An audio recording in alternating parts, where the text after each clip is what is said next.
Well, just for something completely different, I've just hired a Tesla, a new Tesla Model 3, for a few hours.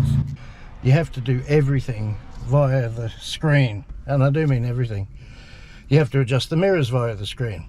You have to turn the wipers on by the screen. You can't do it with the stalks. You put it in gear and reverse on that one, which is like the old column shifts. You can fortunately adjust the seat, thank goodness. So yeah, it definitely takes a bit of getting used to, but anyway, that's the way it is. It's more of a driving a computer with wheels on it than a car that has electronics.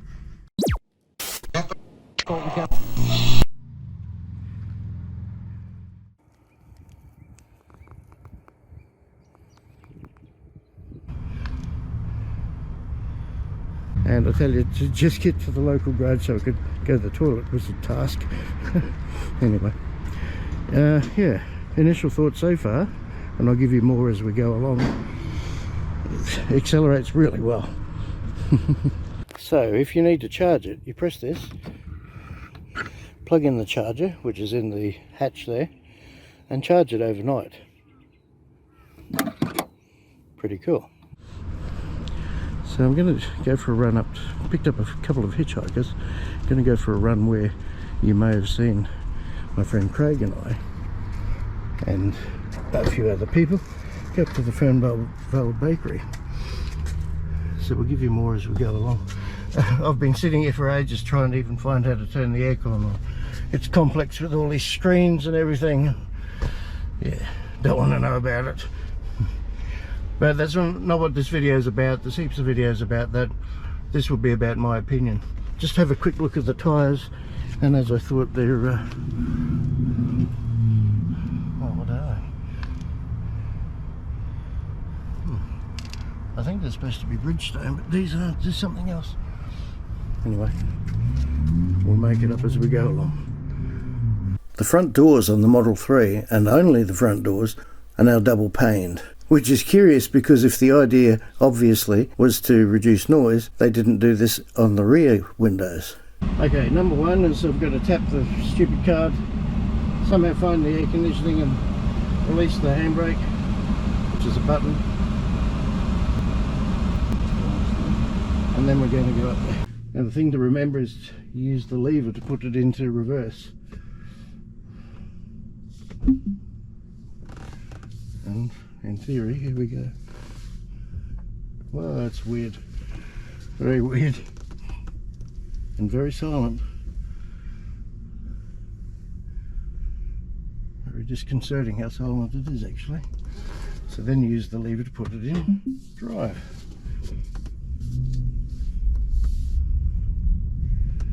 Oh. And now we'll hit the road so that I can turn the aircon back on and you can hear me. Okay, after the inbuilt navigation took us way the long way. Stay straight to take the M2 slip road. We're back on track. Now stay straight to take the M2 slip road. We're back on track. So yeah, anyway, so far it drives okay. Noise wise, as you can hear, in 2 kilometers, keep left to take Warrego Highway towards Esk to Toowoomba. You are hearing the tyre noise, but of course that's all. It depends, of course, what brand of tyres you have. These aren't Michelin's, as I thought, but anyway, that's life. So we'll continue on to the destination. Okay, now I'm going to try the lane guidance thing. So this is cruise. If I hit it again, there we go. See the colours? Now supposedly this is keeping us within the lane. And it kind of is. But trust me, I'm ready to grab the steering wheel, as you can hopefully see. We'll just see if it takes this corner. Yeah, it is. Look. Wow. Okay. That is weird. I guess it's handy. Obviously you have to have lanes marked. But I'm going to take over again because it's a bit disconcerting. There we go. Whew. Look, it's driving. See? It's steering. Okay, so as you can see, it's driving itself. Officially, you're supposed to have your hands on the wheel. But there we are. And we're at Fernvale.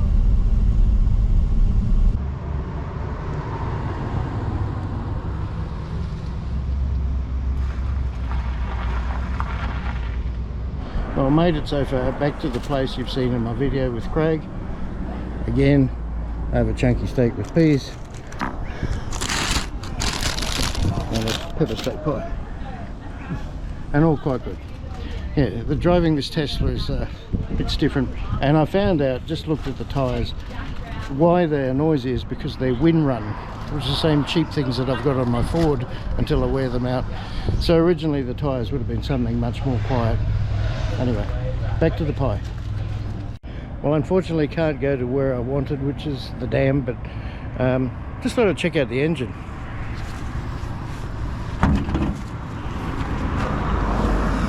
Oh, no motor there, must be in the back. Let's check it.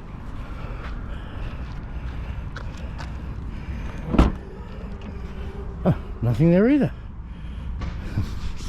I know, I'm joking.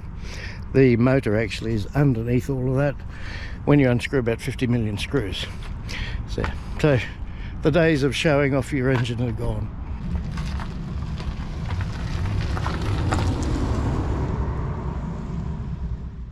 Okay, my summary for this Tesla Model 3. As I've mentioned, if I have to pin down one thing that is the absolute worst idea, the fact you have to turn the wipers on via a panel. Now imagine you're driving along and you have a sudden downpour of rain. That is so dangerous potentially. I believe in hindsight there are voice commands you can operate certain controls with, but if it's anything like the voice commands of my GoPro, for example. GoPro switch off. No, GoPro stop recording. GoPro stop recording. I think I'd rather not. Now, just addressing what apparently is a fairly common complaint, there is no speedometer in front of you. In fact, there's nothing in front of you. There is a digital display on the top right-hand side of the panel, which I had no problem reading, but in hindsight I think they could have made it larger. Having said that, I didn't find it to be a problem. I haven't got the handbrake on. I like those Chrysler 300Cs. Now, seeking the opinion of my passengers and myself, I have to say the seat comfort is not that good. There were 3 options of firmness and it was in the comfort mode. The seats are quite firm. I mean, I've been in worse, but I do highly recommend that you compare EVs that you're looking at, or in fact, as they call them now, ICE vehicles, internal combustion engine, that may be on your shopping list, because the seat comfort itself is not very good. Also, on that point, the rear passengers do not have a separate air conditioning or flow vent. Let's do a little squirt here. Watch the road, and here we go. That has to be turned on by the panel in the front, which is, I think, a majorly stupid idea. One weird thing is the accelerator pedal. Being a DC motor, obviously when you take the power off, it stops. And this is no different. Now, in any other car, if you're travelling, say, downhill and you take your foot off the accelerator pedal, obviously you freewheel. In this thing, it just slows down and stops. Having said that, it was okay. I adapted to it quite easily. It wasn't annoying. But it is something I wish that they would modify, because in my mind, you're actually using battery power to keep the engine running so that you are proceeding forward and not braking. Now, when I picked this car up, it wasn't charged to 100%, so the rough calculation on the trip, which was about 80 kilometres in length, gives me an approximate estimate at average driving conditions of around 320 kilometres, which isn't the worst you could get, but certainly not the best. Now, I spoke to the owner when I returned the car. He has another one, which is the long-range version of this car. I guess he has his finger on the pulse.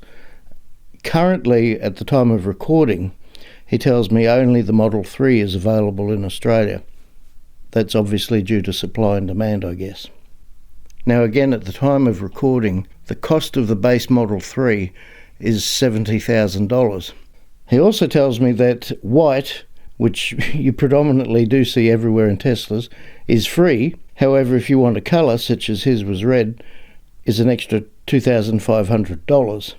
And one final point, Definitely never buy cheap noisy tyres, especially in a car like this, because that kind of defeats the purpose of an electric vehicle, where quietness should be something that you want. Okay, little debacle. I had to take the battery out of the GoPro to reset it, but on the way to return it, I didn't mention why I've actually got this car for a couple of hours. I mentioned in a video recently I did a project for Uber, and part of that was Uber car share. After the project finished and I won this GoPro, they send all of us an extra smallish credit. So I thought, not many vehicles in my area that I can use. I thought, well, there's a new Tesla not too far away. Ironically, it was cheaper to have for 24 hours or one day than just a few hours, but it meant driving backwards and forwards 2 times. Long story short, it's 3 hours, and which I've now, because of traffic on this road, now running late, so it will cost me an hour extra. This is, I don't know, $40, $30, whatever, plus the extra kilometres. So anyone feeling generous, feel free to donate to my channel. The links are down below. My basic summary of the car, it's pretty well like a normal car. As I mentioned, the reason why it is noisier than it should be is these garbage wind-run tyres. Otherwise, I imagine it'd be quite a bit less noisy.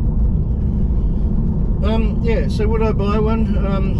Only at the right price. I did have a quick look yesterday at the local market at the time of recording, and you could get them, I'm not sure how old, but not too old, for about $25,000 Australian to about 28.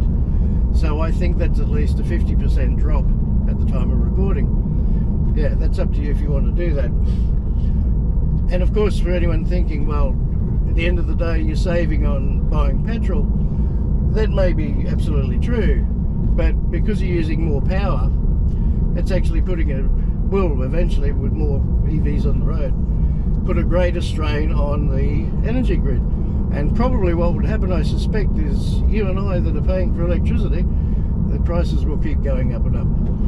I mentioned something like this in a video not too long ago. Anyway, so that's it for me, as I am now committed to losing money.